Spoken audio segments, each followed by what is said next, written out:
History of MMM, how it all began.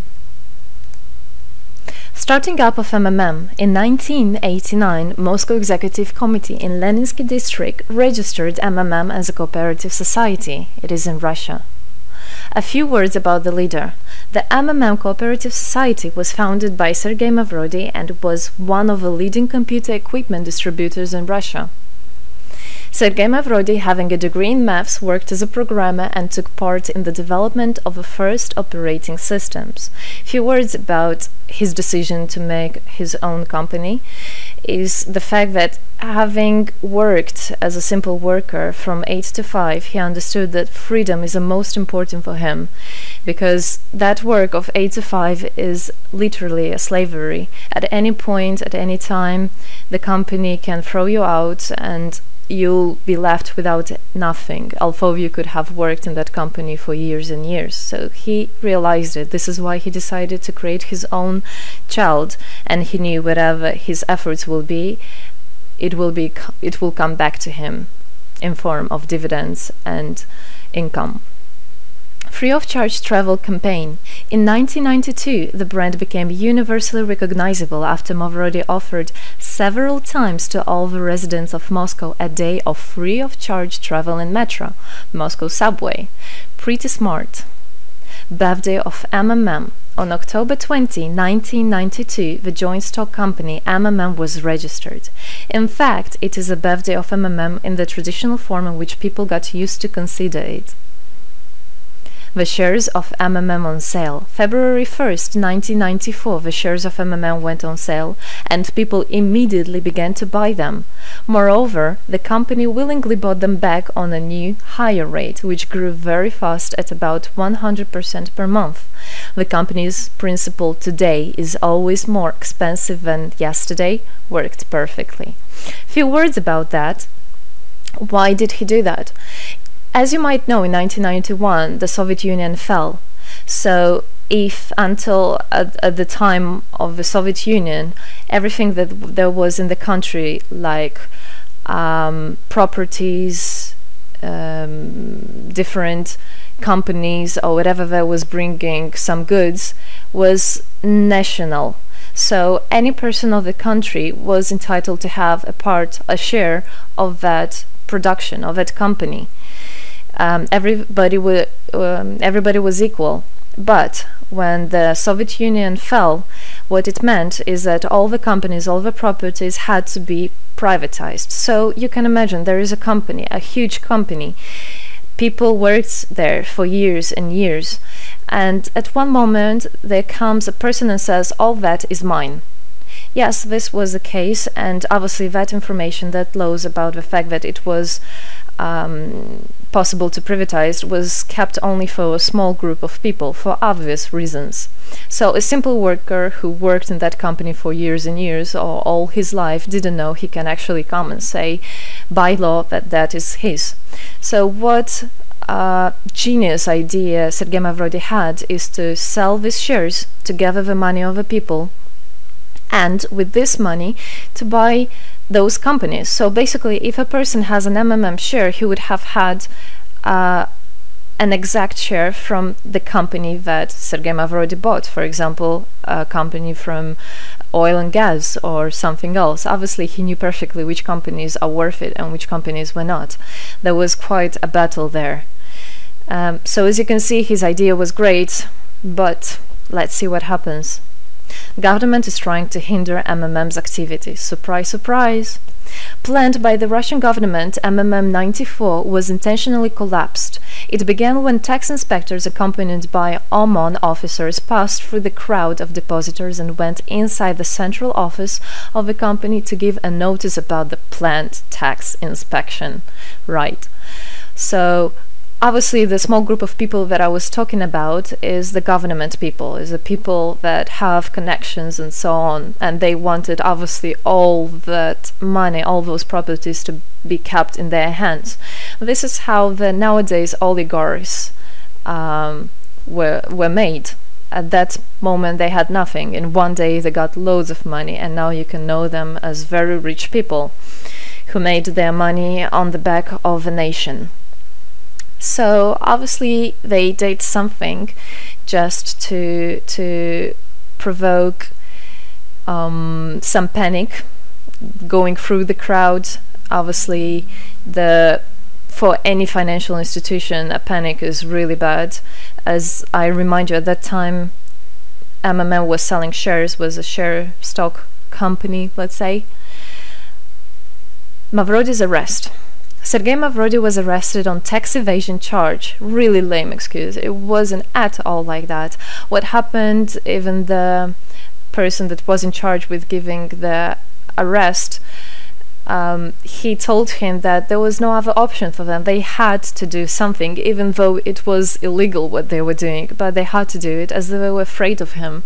Because, as he said, another 2-3 months and in whole Russia there would be no government, no banks, nobody, only Sergei Mavrody. You know, that who holds the money nowadays, this is in charge.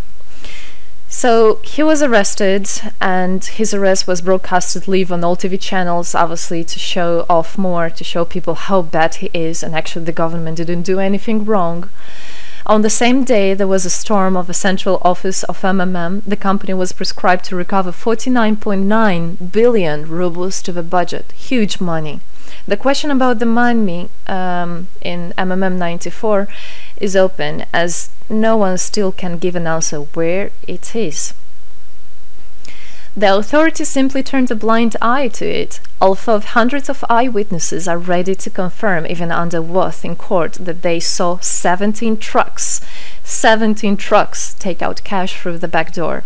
So unfortunately, at that time, there was no internet, no way, no bitcoins, no other internet wallets, and all the money were obviously kept in cash in the MMM offices. And the government took advantage of it. They just came, took it out, and then they said nothing. They just, moreover, they didn't say where the money went. They even made the way to make people believe that Sergei Mavrody was the one who took all those 17 trucks of money and disappeared. But obviously it wasn't the case. It was a simply lame excuse. Demonstrations against state authorities. August 1994. Thousands of MMM depositors affected by the artificial collapse of the pyramid protested and demanded to set Mavrody free. Actually, Mavrody could have used his powers and do huge, bigger protests, but he decided not to do that, as that would made as obvious a different protests of this type. Could be people injured or even killed, so he decided not to use people in this purpose. It was very noble from him to do that. MMM leader became a deputy. However, he found a way to get out of the prison. Being imprisoned, Sergei Mavrody had managed to register as a candidate for a deputy of the State Duma and was released from prison. He won the elections by a landslide and became the deputy of the State Duma of the first convocation. So, as a deputy in Russia, they have privileges. This is why, becoming a deputy, he was set free. The State Duma is against Mavrody. Surprise, surprise! The State Duma deputies deprived Sergei Mavrody of his deputy plenary powers due to his permanent absence at the Duma's meetings. That incident was the only one in New Russia's history. Sergei Mavrody wasn't interested at all in politics. It's not he hates politics, as he said it many times. So he became a deputy only for the reason to get out of a prison. That's it. He wasn't interested to go to their meetings, as he himself considered as well the people there as being quite silly and not worthy to spend time with. But this was another lame excuse for them to deprive him by saying that he is absent.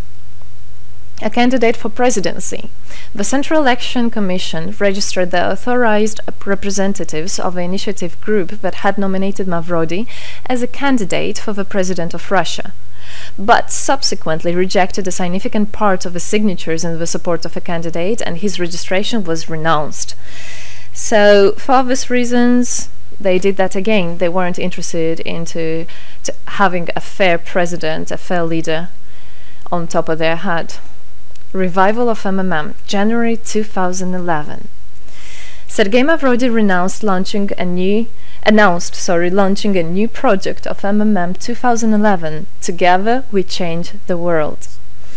Previously, there were simply no analogues of similar systems in the world. The film about MMM, the launch of a project fell in the same time interval with the release of Russian film about MMM Pyramid, the plot of which is based on the eponymous book in which the history of MMM is disclosed by Sergei Mavrodi.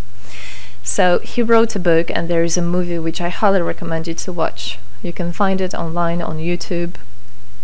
MMM is building a new, fair financial order.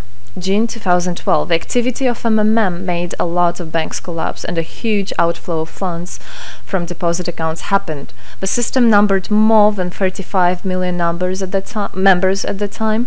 For obvious reasons, the fight against the system started. It suffered the same fate as MMM 94, eventually collapsed. So what happened? A lot of banks, as I already said, had a huge outflow, and another minus of the system of that time was that it wasn't really quite a community, because the money was still kept by the managers in MMM. So it wasn't the same idea as it is now, comparing it now, where people exchange money between themselves. You don't need to put it in a central account. At that time there were central accounts, and it was again used by the banks. They simply blocked those accounts that they identified as being of MMM and took all the money away, and that's it. There were no other discussion about that. Again, huge loss of money. People lost a lot of money. Sergei Mavrodi didn't get all of them. It was again the banks that took the advantage of it. MMM 2012 is just the beginning. I'll be back. Sergei Mavrodi announced the launch of a completely new MMM, World Mutual Aid Fund, MMM community. It speeded up since the first day, showing crazy dynamics on new members' registration. It has been decided to send 10% of the whole turnover on payments to the affected members of MMM 2011. So again, another genius idea. In order not to make central accounts, in order not to gather the money somewhere, now the money are spread directly between participant itself. You can just check in your account online whom you should transfer the money to. So MMM now is connecting all the people between themselves in exchange, so that they can exchange the money and get benefits of it. It's amazing and it's crazy, but it is true. MMM is growing. Some short facts. 2012, MMM started its development in India. It had great, huge developments. 2012-2013, following India, MMM Bangladesh was launched as well. 2013, MMM Indonesia was launched. 2014, MMM Hong Kong. And it's not the end. MMM Global, 2014. MMM Global started up in the spring 2014. It is a voluntary network, a community of millions and millions of people from more than 100 countries worldwide. So there is already MMM settled in Argentina, Brazil, Philippines, Hong Kong and other, and all the rest of people in the world from all the countries of the world are able to participate as well. So they rebelled against the financial slavery and combined their money for this purpose. So how it is possible? MMM, the Republic of Bitcoin. Bitcoin is another genius idea to set the world free. For MMM Global participants' convenience, there were some 20 ideas on funds transfers implemented. From now on, all the countries where you can buy and sell Bitcoins can be registered in a branch of Free People of the Republic of Bitcoin. Thus, there is no barriers to develop MMM in small countries due to their restrictions on the international bank transfers. Banks. This is not something that we would want to use, as the banks can anytime put restriction on an account or even block an account and take all the money. Yes, the banks can do that. Read better your contract. So, Bitcoins is really genius idea to do that. Join MMM Global, join our community, set the world free. Don't hesitate, don't even think of going back, just go always forward. We are writing the history right here and right now. We are not going to be any more slaves working from 8 to 5, having pennies for that. We want to hold our own money and to get the benefits of it. I don't want a bank to use my money for their own purposes. I want us people, free people, to use our money, to exchange the money when it is needed, and to help each other. This is really a great idea. And join us, write the history here today with us, and together we will indeed change the world.